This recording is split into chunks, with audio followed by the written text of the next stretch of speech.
So I figured this would be a little bit quicker. So to answer Janice's question, yes, there are a couple parks games. So there's Trekking in the National Parks, which Mary loves. We've actually played that one. It's very similar to Rails. What's a game? The Ticket to Ride. Very similar to that. But it's great, and they have a lot of good artwork. They do. You get like postcards and stuff when you're playing the game, and you get to learn a little bit about the parks. We actually bought this in the national park. We were up near Big Meadow, and the little tourist lodge there, the ranger station had this game for sale. So we looked it up on Board Game Geek, which is a great website to tell you reviews and things like that. Shut Up and Sit Down is another great site from the UK where they talk about board games. And this had a great rating, so we bought it. And it is super easy to learn, very fun, good game for just two people or a group.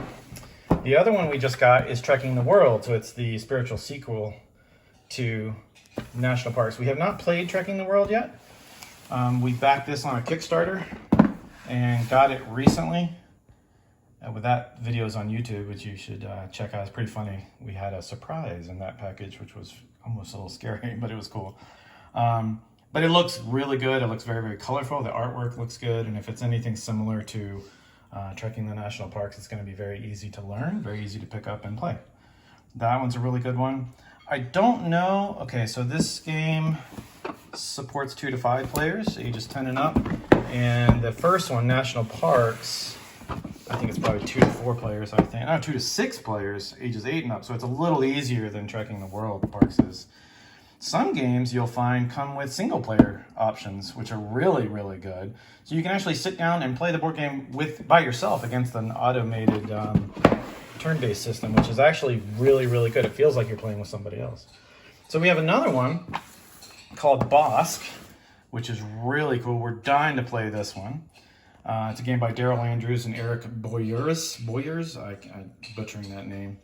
But it looks really cool. I mean, just look at the artwork on this thing. We're really looking forward to getting into this one. And it has 3D trees that you build and put up. I've actually built those in the game already. And you put those around the park and they score different things for you. But yeah, this one, it has really, really good reviews. It's a nice, easy game. It plays 2 to 4 players. And an average session lasts anywhere from 30 to 45 minutes. And it's 13 and up, so it's a little bit more difficult than, say, Trekking. Because, again, that's it's more of a Ticket to Ride hybrid than anything. So, and that's a great game. It's a good, easy family game. So it's a little bit more complicated, but obviously 13 and up, it's not really asking a lot of you. And then we have Parks, which is also a very, very good game. Yay! Mary loves this one. I really enjoy it as well. It's 1 to 5 players. 1. See, so notice this one has the 1 next to it. Did Bossk have that? Let me see. I don't think it did. I think it had 2 to 4. So Parks, you can actually play it by yourself, which is very, very cool. 10 and up, so it's very easy to break into, and 30 to 60-minute games, depending on the players.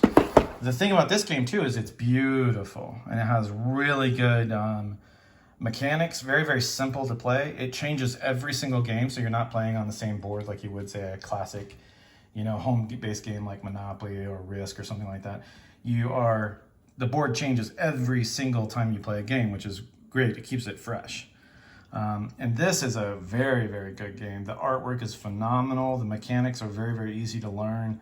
And it looks like a donation is made to the National Park Service for every game sold. So that's really cool too. So these are the Parks games that we own that are specifically meant for, designed around parks. We also have a lot of games that revolve around nature. We have one we love called K2, which is a mountain climbing game based on the actual mountain K2. And you have to deal with like weather systems and altitude sickness and all kinds of fun stuff. It's a really, really good game. We have one called Tavarua, which is an actual surfing spot. It's a surfing game. And it's a surfing competition, and it makes it feel like you're in a surfing game. You literally look at sizes of the waves that are coming at you, and you and your friends are trying to jostle for position to get on certain waves. and see what you can score, and whether you're taking a long board out or a short board. It's really, really, really cool. There was a game we had called The Cave, which is really good. Comes with a soundtrack and you're spelunking, which is really, really cool. So there's so many good games out there. But to answer your question, Janice, these are the games that we own that specifically reference parks, and Trekking the National Parks may be the game you've been hearing about. So hopefully that helps a little bit. Look them up on Board Game Geek, and you'll get reader and player reviews, not just paid reviews. So you know what you're seeing is going to be pretty accurate. Board Game Geek, it's a great little website.